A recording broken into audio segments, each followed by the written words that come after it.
नमस्कार, मैं रवीश कुमार। आज दूध क्रांति के जनक मिल्कमैन वर्गीस कुरियन की 100वीं जयंती है।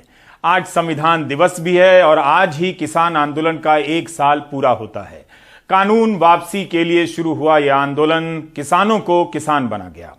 बहुत मुमकिन है कि यह पहचान जल्दी ही चुनावी राजनीति में हिंदू बनाम मुसलमान, अपनी अपनी जाति, अपने अपने खाप और अलग अलग संगठनों और उनके नेताओं के वर्चस्व की लड़ाई में बिखर जाएगा। लेकिन इस 1 साल के दौरान किसानों ने उस पहचान को जी भरकर जिया है जिसे किसान कहते हैं। जो पहचान बेहद रस्मी और उबाऊ हो गई थी कि ये हमारे अन्नदाता हैं, विधाता हैं।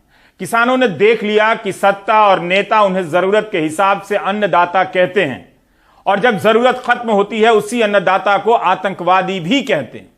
एक ऐसे दौर में जब आंदोलनों का मजाक उड़ाया जाने लगा था, किसान आंदोलन ने सभी आंदोलनों को गंभीरता प्रदान की है। आपको याद नहीं होगा, लेकिन याद दिला दे रहा हूं।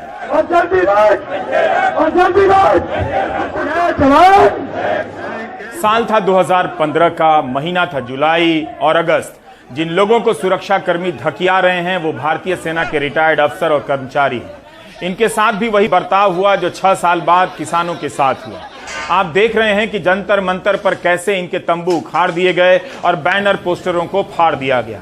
इस दौरान सरकार की बेरुखी से आहत होकर पूर्व सैनिकों ने करीब 22,000 मेडल राष्ट्रपति को लौटा दिए, जो आज तक वापस नहीं लिए उन्हीं के पास हैं। 15 जून 2015 से पूर्व सैनिकों ने जंतर मंतर पर अनशन शुरू किया था। क्रमिक भूख हड़ताल के जरिए भारतीय सेना के ये अधिकारी 1 रैंक 1 पेंशन लागू किए जाने की मांग करते रहे। करीब 146 दिनों के बाद 7 नवंबर 2015 को सरकार ने आदेश निकाला। इस तरह से 1 रैंक 1 पेंशन की मांग का समाधान मान लिया गया। लेकिन retired major general Satbir Singh का कहना है कि उनका आंदोलन आज भी चल रहा है और 2357 दिन हो गए हैं। सुप्रीम कोर्ट में भी चुनौती दी गई है जिसकी सुनवाई इसी 30 नवंबर को होनी है। 1 मई 2019 को सुप्रीम कोर्ट ने कहा कि जो भी विसंगतियां हैं वो बातचीत से उसका समाधान सरकार निकाले। लेकिन मेजर जनरल सतबीर सिंह का कहना है कि आज तक बातचीत नहीं हुई। यह याद इसलिए दिला रहा हूं कि व्हाट्सएप में यह मीम देखा जिसमें लिखा है कि मैं सिपाही हूं और किसानों से खुद को अलग कर रहा हूं। अंग्रेजी में है, मैं अपने देश को ब्लैकमेल नहीं करता। इस तरह का मैसेज व्हाट्सएप की दुनिया में चुपके चुपके जो भी फॉरवर्ड कर रहे हैं वो सेना के इन अधिकारियों के बयान को सुन लें। जहां तक सिक्योरिटी का लेवल है, जहां एक सैनिक रहता है, हम बेशक आज रिटायर्ड हैं बट हमारे अंदर वही अनुशासन है। और जहां एक सैनिक है, अगर वहां भी उसके ऊपर भी शक है तो फिर आई थिंक उसका आगे क्या होगा। सैनिकों के साथ भी उस समय वही हुआ जो 6 साल बाद किसानों के साथ हुआ। 1 रैंक 1 पेंशन का मामला सुलझा हुआ घोषित करने के बाद भी अटका हुआ है। अगर आप जून 2015 से नवंबर 2015 तक का ही समय जोड़ लें तो सैनिकों को भी 5 महीने टिककर आंदोलन करना पड़ा था, जिसके लिए खुद प्रधानमंत्री 15 सितंबर 2013 को रिवाड़ी की रैली में वादा करके आए थे। अभी यह मामला सुप्रीम कोर्ट में है। प्रधानमंत्री की घोषणा के बाद किसान आंदोलन को चले जाने की नसीहत देने वाले मेजर जनरल सतबीर सिंह से बात कर सकते हैं। वे भी सेना में अधिकारी रहे हैं। आज किसान आंदोलन के 1 साल हो गए। सौरभ ने किसान नक्षत्र सिंह से मुलाकात की जो 1 साल से सिंघू बॉर्डर पर टिके हैं। आंदोलन ही उनका घर है और इस घर में ही उनका आंदोलन है। मेरा उतना प्यार पंजे घर में नहीं होता जितना मेरा ये प्यार लोग कबूलते हैं। मैं इनका प्यार कबूलता हूँ, मैं इनके चरणों की तोड़ा। जरूर सर्दी बहुत ज़्यादा बढ़ गई थी पर फिर भी हम डोले नहीं। गर्मी में तूफान भी चले, हवा भी चली, हमारे टेंट उड़ गए थे बाहर और तरपाल जो टाटपत्री है वो भी उड़ गए थे और ट्रालियों में पानी घुस जाता था और रात को सोने की जगह नहीं मिलती थी। कैसे सोते थे फिर? हाँ जी, वो थोड़ी थोड़ी जगह जहाँ बची रहती थी उसको ठीक करके वहाँ पर ऐसे ही बैठ के सोच नहीं हुए कभी कि नहीं आप बहुत बारिश हो गई और तमाम लोग बीच में वापस भी चले गए थे? वो चले गए जो चले गए पर हम नहीं जाएंगे, हम तो मरने के लिए। मैं तो कसम खाली परमेश्वर का कि मेरे मालिक है, मेरे मालिक जब तक ये कानून हमारे वापस नहीं होते हम जाएंगे नहीं, जब तक हमारा पूरा स्टैंप ला के राष्ट्रपति के दस्तखत नहीं होते। यह कोई साधारण लड़ाई नहीं है। इस लड़ाई से 1 साल के दौरान किसान आंदोलन ने यही हासिल किया है कि पहले के ऐसे आंदोलन याद आते हैं कि किसान आंदोलन जैसा हुआ था या नहीं।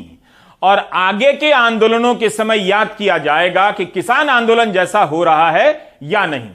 किसान आंदोलन दूसरे आंदोलनों का भी आंदोलन है। उन्हीं का दिया हुआ यकीन है कि आज सरकारी कर्मचारी उम्मीद कर रहे हैं कि पुरानी पेंशन की व्यवस्था लागू हो जाएगी और बैंक के कर्मचारियों का हौसला बढ़ गया है कि निजीकरण वे रोक सकते हैं। We oppose privatization. इस बस में सवार all India bank officers confederation के सदस्य कोलकाता और मुंबई से दिल्ली की तरफ निकले हैं। 26 नवंबर को शुरू हुई यह बस यात्रा अकेली नहीं है, बल्कि इस तरह से कई और जगहों से बसों में भरकर बैंक अधिकारी 30 नवंबर को दिल्ली पहुंच रहे हैं। रास्तों में बैंक के कर्मचारी इनका स्वागत करते हैं, भाषण होता है और निश्चय को दोहराया जाता है। किसान आंदोलन ने सबका खोया हुआ आत्मविश्वास वापस किया है कि आज के हिंदुस्तान में निजीकरण और खुले बाजार के नाम पर बोले जा रहे झूठ का मुकाबला किया जा सकता है। किसान आंदोलन का असर बैंकर्स एसोसिएशन की प्रेस रिलीज में भी दिख रहा है। इसमें आम आदमी से संवाद दिखता है कि क्यों ये अधिकारी सरकारी बैंकों के निजीकरण का विरोध कर रहे हैं। इसमें आंकड़े दिए गए हैं कि बैंकों के निजीकरण के बाद SC, ST, OBC के लिए अवसर और आरक्षण खत्म हो जाएगा। 2018 में बैंक के कर्मचारियों की संख्या 8,44,000 थी, जो मार्च 2021 में 7,70,000 रह गई। 1947 से 1955 के बीच बैंकों के विफल होने के 361 मामले सामने आए थे, जिनमें लोगों के पैसे डूब गए। यही कारण था कि बैंकों का राष्ट्रीयकरण करना पड़ा। इसलिए निजीकरण सही नहीं है, इनका कहना है। हम हर शहर में, हर जिले होकर हम दिल्ली पहुंचेंगे। 30 नवंबर हमारा जंतर मंतर में समावेश है, जहां हम सभी को आमंत्रण किया है, सेंट्रल ट्रेड यूनियन लीडर्स को, किसान संगठनों को, राजनीतिक नेताओं को, ताकि हम एकजुट होके ये नारा उठाएं कि सरकार ये बैंकिंग निजीकरण बिल जो लाने का इरादा है उससे हट जाए। और सरकार को हम और एक बार चुनौती दे रहे हैं, अगर ये बिल आएगा तो हमारा भारत पूरी इंडिया में हम इतना जबरदस्त एक तो विरोध प्रदर्शन करेंगे, जिसका असर उत्तर प्रदेश चुनाव, गुजरात चुनाव में और पंजाब में भारी असर पड़ेगा।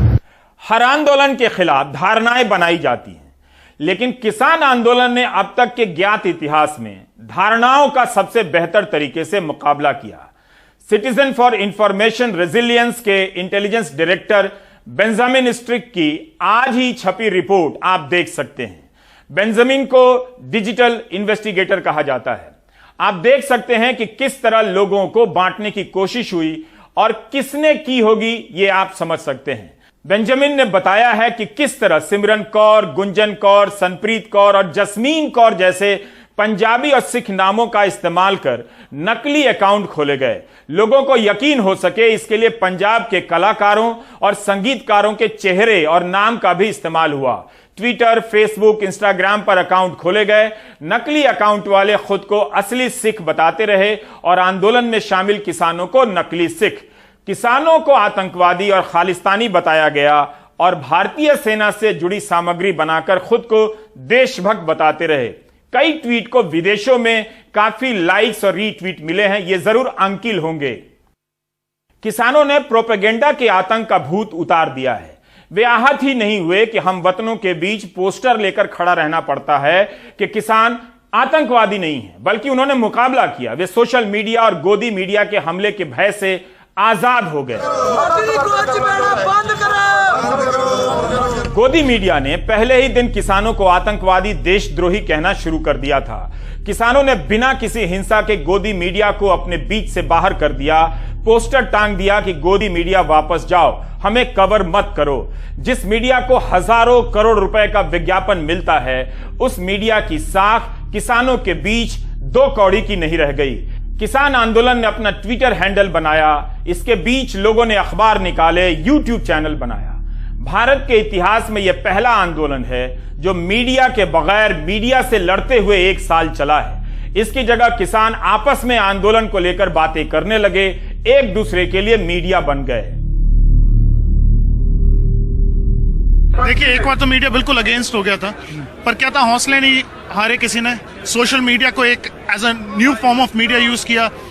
जर्नलिस्ट नए डेवलप हुए हैं और कई इंस्टाग्राम, फेसबुक ग्रुप्स बने, व्हाट्सएप, सब अपने आप मैसेज शेयर करते रहे आगे से आगे की जो ट्रू ग्राउंड रियलिटी है। अब लखीमपुर में जो हुआ है वो ट्रू रियलिटी कब निकली? जब वो वीडियोस लोकल सोशल मीडिया पे शेयर हुई। मीडिया तो आपको पता ही है पहले दिन से ही बायस्ड है, ठीक है जी, एक तरफ बेस्ड बातें कर रहा है। तो पहली बात तो ये है कि हमने बहिष्कार किया है, जो भी न्यूज़ चैनल इस चीज़ में हमारे खिलाफ बोल रहे हैं, गलत अफवाहें फैला रहे हैं, उन चैनलों को बंद कर दिया है। और प्लस जो भी सोशल नेटवर्किंग की साइट पे जो भी हम जिस तरीके से भी एडवर्टाइज इस तरीके से भी हम अवेयरनेस फैला सकते हैं वो फैलाई है। और खास तौर से उस मीडिया से हमें लड़ाई लड़नी पड़ी जिस मीडिया को हम दिन रात बैठ के और देखते थे, जिसका भरोसा करते थे, उतनी ही लड़ाई हमें सरकार से लड़नी पड़ी। किसान कभी भूलेगा नहीं ये बात है, क्योंकि जिस किसान का बेटा सीमा पे लड़ रहा हो, जिस किसान का भाई का शहीद की डेथ बॉडी आ रही हो, किसान का बेटा एक सीमा के उस तरफ खड़ा हो डिवाइडर के और बाप इस तरफ खड़ा हो, और ये मीडिया हमें आतंकवादी, पाकिस्तानी, देशद्रोही, दिल्ली को बर्बाद कर देंगे, इन शब्दों से नवाजती रही इस मीडिया को कैसे माफ करा जाएगा? कभी आएगा, लड़ाई इनसे भी लड़ी जाएगी। हाउसिंग सोसाइटी का व्हाट्सएप ग्रुप प्रोपेगेंडा का नया मैदान है। आप रिसर्च कर लीजिए और किसी से भी पूछ लीजिए। सोसाइटी के व्हाट्सएप ग्रुप में हर दिन नफरती और झूठा प्रोपेगेंडा ठेला जाता है और इसके जरिए पॉलिटिकल नैरेटिव को कंट्रोल किया जाता है। शहरों में सोसाइटी के व्हाट्सएप ग्रुप ने किसानों के प्रति नफरत फैलाने में बड़ा काम किया। किसान आंदोलन के अनुभव बताते हैं कि आने वाले समय में जनता होना अब आसान नहीं होगा, लेकिन अगर किसानों की तरह लड़ेंगे तो जनता हो सकते हैं। अपनी राखी दी करे तैयारी, कल्ले कल्ले मार ना खाओ, कल्ले कल्ले मार ना खाओ, अकेले अकेले मार ना खाओ, इकट्ठे होकर आगे आओ। ये नारा लग रहा है टिकरी बॉर्डर पर। यहां भारतीय किसान यूनियन एकता उग्राहा ने गदरी बीबी गुलाब कौर नगर ही बसा लिया है। इस बड़ी रैली में कोई भी लाभार्थी की तरफ बसों में लाद कर नहीं लाया गया है, मगर मीडिया की नजरों से दूर यहां आंदोलन की सांगठनिक तैयारी अलग ही स्तर की देखी जाती है। यहां महिलाओं की भागीदारी और उपस्थिति काफी दिखती है। उधर गाजीपुर में गेहूं की बुवाई का सीजन होने के बाद भी किसान बड़ी संख्या में जमा हुए। इस एक साल में आंदोलन को लेकर किसानों का धीरज बढ़ता ही जा रहा है। वे जाने की जल्दी में नहीं हैं, बल्कि न्यूनतम समर्थन मूल्य की गारंटी चाहते हैं। जिन 700 किसानों की मौत हुई उनके लिए मुआवजा चाहते हैं और मुकदमे वापस चाहते हैं। हर सरकार के दौर में बार बार ठगे जाने वाले ये किसान इस बार किसी आश्वासन पर नहीं, अपने आंदोलन पर भरोसा करना चाहते हैं। इसलिए आज सिंघू बॉर्डर, गाजीपुर बॉर्डर और टिकरी बॉर्डर पर फिर से किसान बड़ी संख्या में जमा हुए। सिंघू बॉर्डर पर पंजाब के अलग अलग जिलों से कई सौ ट्रैक्टर इस आंदोलन में पहुंचे।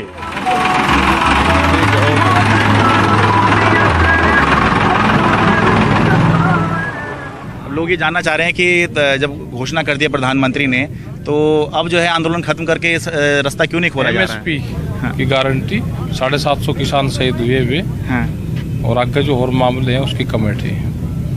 मतलब जब तक ये नहीं होगा तब तक यही है। कि कुछ लोगों के मन में ये आ रहा है कि अब ये हो गया तो आप और आगे बढ़ के मांग रहे हैं। कुछ लोग ये तो बीजेपी वालों का जो IT सेक्टर है, वो IT सेल है, वो अभी हमारे खिलाफ 10 दिन प्रचार यही चलाएगा।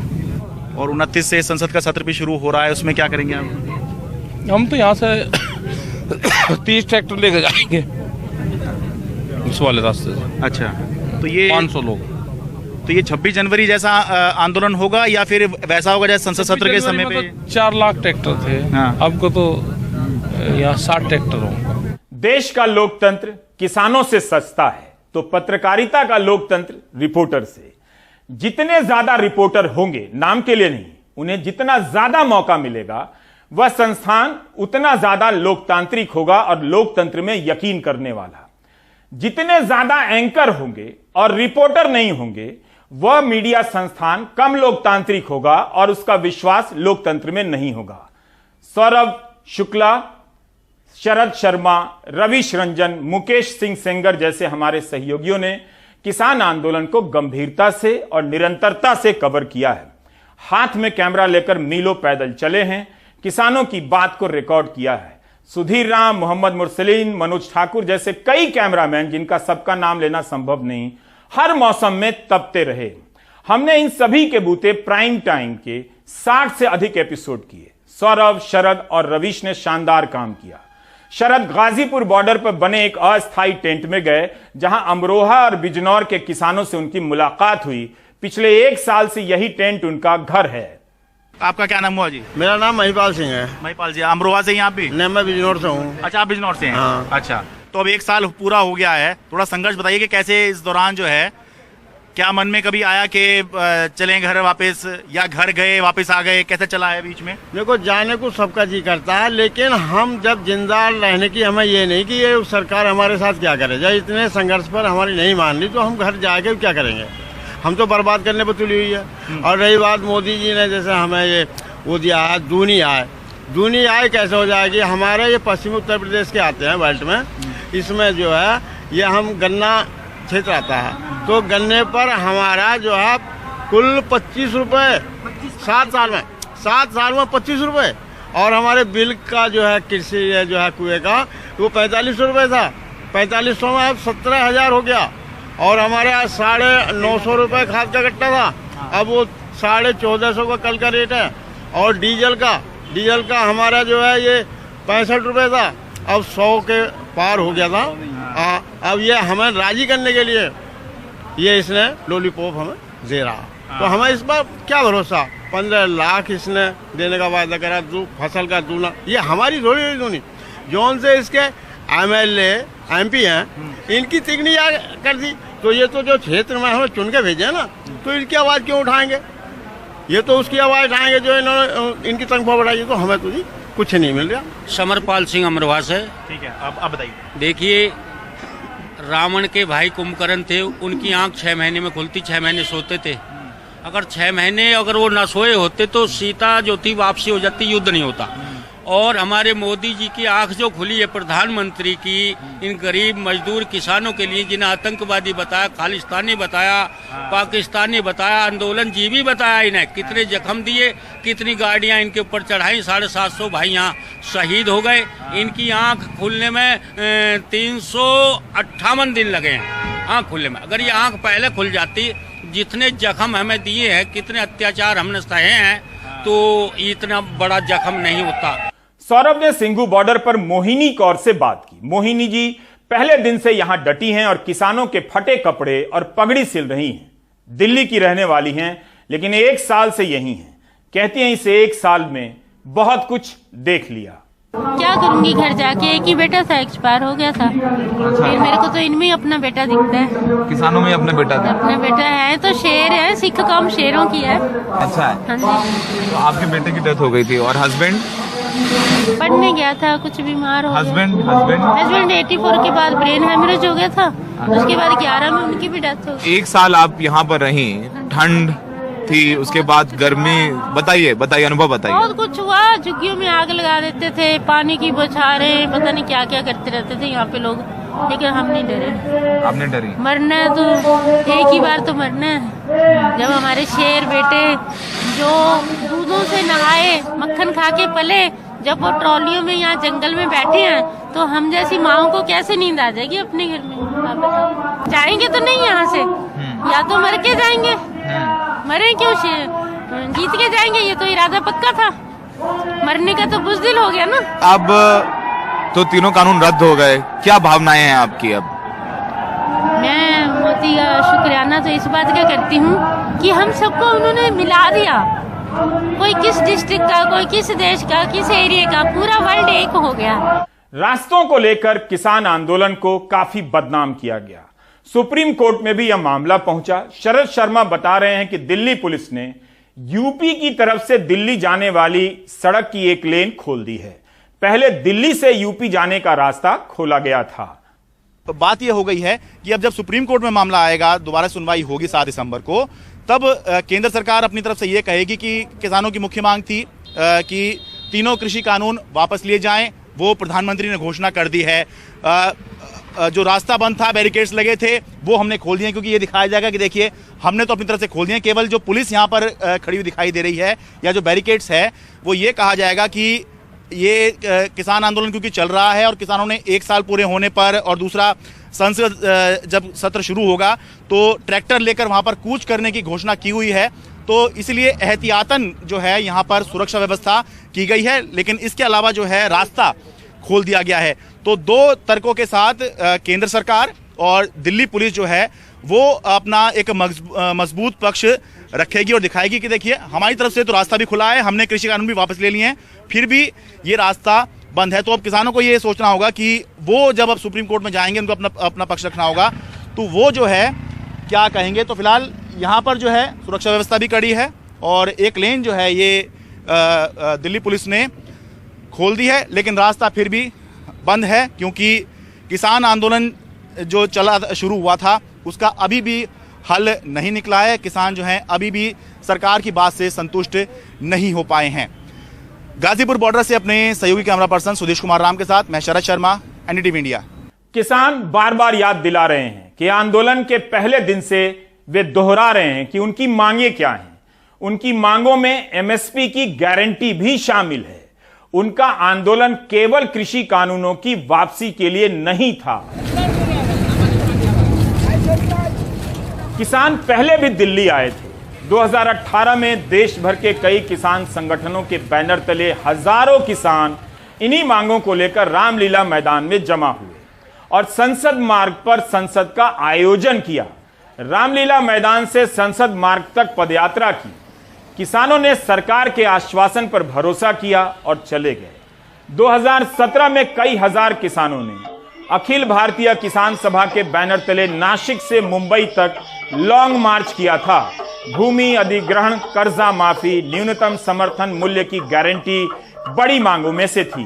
किसान सरकारों की दहलीज पर बार बार दस्तक देते रहे हैं, लेकिन सरकार और गोदी मीडिया को यकीन हो गया था कि इन किसानों को व्हाट्सएप ग्रुप में हिंदू मुस्लिम की राजनीति का कोई मीम ठेलकर और टीवी में डिबेट कराकर भटकाया जा सकता है, बांटा जा सकता है। उनका यह भरोसा सही भी निकला और आगे भी सही निकलेगा। लेकिन फिलहाल किसानों ने बता दिया कि वे धर्म के नाम पर एक साल बिना बटे रह सकते हैं। आगे रहेंगे, ये देखने की बात है।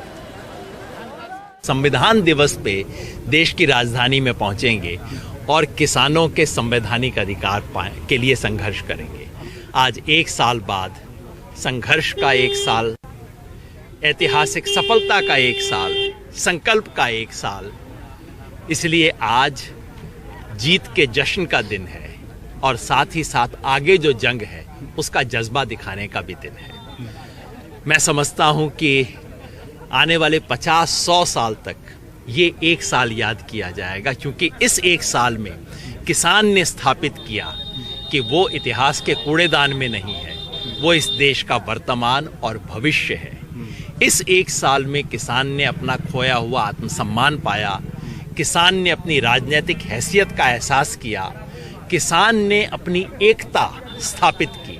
खेती की समस्याओं पर बात होनी चाहिए और भाषण में नहीं, मेज पर होनी चाहिए। सरकार ने अभी तक बातचीत का कोई संकेत नहीं दिया है। राजनीति इन मुश्किल सवालों से भागने लगी है। उसे इन सवालों से भागने का एक नया रास्ता दिख गया है। वो रास्ता धर्म का है। इसलिए आजकल हर दल के नेता धार्मिक कार्यक्रमों के जरिए इन सवालों को धक्का देने में लगे हैं। जनता के हित से ज्यादा धर्म के हित को लेकर नेता बन रहे हैं। यूपी का चुनाव आ रहा है। थोड़े दिनों में आप भूल जाएंगे कि यह चुनाव नीतियों को लेकर है या धर्म के गौरव को लेकर, और आप रोक नहीं पाएंगे क्योंकि आप किसान नहीं हैं, आप एक दर्शक हैं। आप एक ब्रेक ले सकते हैं, ब्रेक ले लीजिए।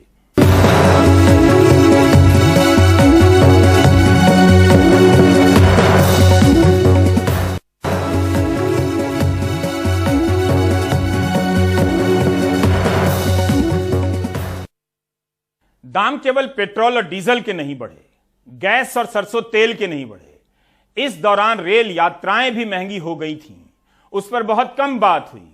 अनुराग द्वारी की यह रिपोर्ट उन सवालों को फिर से बीच बहस में ला रही है जिससे हर कोई किनारा कर रहा है।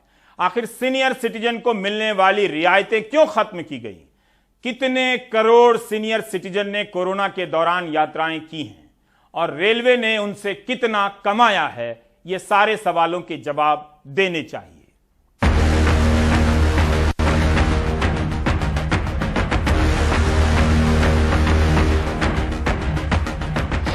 कोरोना काल में बहुत कुछ बदला। कोरोना संक्रमण में दूसरी लहर के खत्म होने के बाद भी देश के पहले पीपीपी मॉडल पर बने स्टेशन का नाम हबीबगंज से रानी कमलापति हो गया, लेकिन नहीं बदली तो वहां खड़े वरिष्ठ नागरिकों की किस्मत। एक तो इन सेवानिवृत्त लोगों के पास आय का कोई ठोस जरिया नहीं है, ऊपर से रेल के सफर में रियायतें बंद। 62 साल के बीएचईएल से रिटायर्ड विजय कुमार को 12,000 की पेंशन मिलती है। 6 लोगों का परिवार है, बच्चे अभी तक बेरोजगार हैं। पुणे जाना है, कहते हैं दोगुना किराया चुका रहे हैं। 900 की टिकट वैसे भी 1200 तक जा पहुंची है, रियायत मिलती तो सफर 500 में पूरा हो जाता। ये तो मुश्किल से कभी अगर हमारा प्रोग्राम अर्जेंट बनता है तभी जा पाते, वरना रेल में हम बैठे नहीं 2 साल से।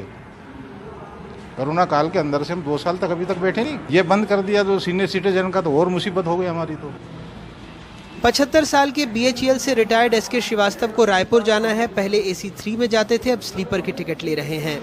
पहले हम AC 3 में जाते थे, आधा किराया लगता था, अब स्लीपर पे जा रहे हैं। स्लीपर में पूरा किराया लग रहा। पेंशन तो लिमिटेड मिलती है, पैसे ज़्यादा लगेंगे, अब आने जाने में परेशानी। बेडरोल अगर नहीं मिल रहे हैं तो साथ में अपने चद्दर वगैरह, पिलो वगैरह लेके जाना पड़ता है, और खाने के भी अपने इंतजाम अपना स्वयं करना पड़ता है। पहले सुविधाएं थी वो मिलना शुरू की जाए, अब तो कोरोना का जो बहुत ज़्यादा था वो अभी ख़त्म है। कोरोना प्रोटोकॉल और महामारी के चलते 20 मार्च 2020 को रेलवे ने कुछ लोगों को छोड़कर बाकी श्रेणी के लिए रियायतें बंद कर दी। कहा गया कि लोग रेल यात्रा कम करें, इसलिए छूट वापस ली गई है। लेकिन नीमच के रहने वाले चंद्रशेखर गर्ग ने जब आरटीआई की मदद से रेलवे से पूछा कि वैक्सीन के दोनों डोज ले चुके वरिष्ठ नागरिकों को कब से रियायत मिलेगी और इस बारे में रेलवे बोर्ड की कोई बैठक हुई है, तो रेलवे ने इसे काल्पनिक सवाल बताया। लेकिन ये माना कि 22 मार्च 2020 से सितंबर 2021 के बीच 3,78,50,668 वरिष्ठ नागरिकों ने ट्रेनों में यात्रा की है। रेलवे से मेरी एक अपील है कि ऐसे सभी वरिष्ठ नागरिक जो कि फुल्ली वैक्सीनेटेड हो चुके हैं, जिन्हें कोविड के दोनों टीके लग चुके हैं एवं रेल यात्रा करना चाहते हैं, उन सभी वरिष्ठ नागरिकों को रेल टिकट किराए में मिलने वाली रियायत का विकल्प मिलना चाहिए। ये रियायत उन लोगों के लिए एक बड़ी मदद होगी जो कि यात्रा करना चाहते हैं परंतु किराए का भार उठाने में उतने सक्षम नहीं हैं। सीनियर सिटीजन आज इस स्थिति में होता है कि पेंशन के भरोसे जीता है। उसकी पेंशन की जो है डिपॉजिट्स पर इंटरेस्ट रेट घट के 2.9% पर आ गया है और उसको अब जो दूसरी परिवहन की कोई सुविधा नहीं है सिवाय रेल के कि जो पब्लिक ट्रांसपोर्ट का काम करती हो, और उसमें भी इस तरह की जो उनके बेनिफिट्स छीने जा रहे हैं, ये बहुत दुर्भाग्यपूर्ण है। इसकी निंदा की जानी चाहिए और हम मोदी सरकार से मांग करेंगे कि इनको तत्काल बहाल किया जाना चाहिए। मार्च 2020 से पहले 58 साल से ज्यादा उम्र की महिलाओं को 50% और 60 साल से ज्यादा उम्र के पुरुषों को किराए में 40% रियायत मिलती थी। एक और दिक्कत मंथली सीजन टिकट वालों की है, जिन्हें नजदीकी शहर या कस्बों में रोज नौकरी मजदूरी के लिए जाना होता है। पहले जो डेली अप डाउन के लिए MST सर्विस होती थी, जिसके थ्रू हम एक बजट में ही हमारा काम कर लेते थे, पर अब हमें जो डेली सर्विस वाले उनको डेली टिकट बुक करना पड़ता है और जिससे हमें मतलब ज़्यादा फंड लगता है। पहले पास MST जो बोलते थे अपन, वो बनती थी तो अपन मतलब यहाँ से 30 किलो या 40 किलोमीटर जाते थे तो रोजाना मजदूरी करके आ जाते थे, पर अब ये ऐसा नहीं हो रहा है सर। डबल किराया हो गया सर, और अपन मजदूरी करते हैं 100 रुपये 200 300 बस। अपन गरीब आदमी तो कहाँ से आने जाना, इतना पैसा कहाँ से लाएंगे सर। हालांकि भोपाल मंडल अगस्त से अब तक 7 जोड़ी ट्रेनों में मासिक त्रैमासिक सीजन टिकट शुरू कर चुका है, लेकिन यात्रियों को उम्मीद और ज्यादा ट्रेनों की है। ये हबीबगंज का बोर्ड हट गया, कमलापति लग नहीं पाया। खैर, इस मामले में यानी रियायत के मामले में हमने रेलवे से कैमरे पर उनकी प्रतिक्रिया जाननी चाहिए, लेकिन कोई प्रतिक्रिया नहीं मिली। 2 दशकों से लगभग रेलवे की कोई ना कोई समिति इन रियायतों को हटाने की बात करती रही है, यानी रियायतें उन्हें अखरती रही हैं। खैर, एक सवाल ये भी है कि जब कोरोना काल के बाद सारी पाबंदियां हट गई हैं, मॉल जिम सब कुछ खुल गए हैं, राजनीतिक रैलियां हो रही हैं, तो फिर क्या कल्याणकारी राज्य में वरिष्ठ नागरिकों को उनका हक नहीं मिलना चाहिए? भोपाल से कैमरा पर्सन रिजवान खान के साथ अनुराग द्वारी, NDTV इंडिया। आप देख रहे थे प्राइम टाइम। नमस्कार।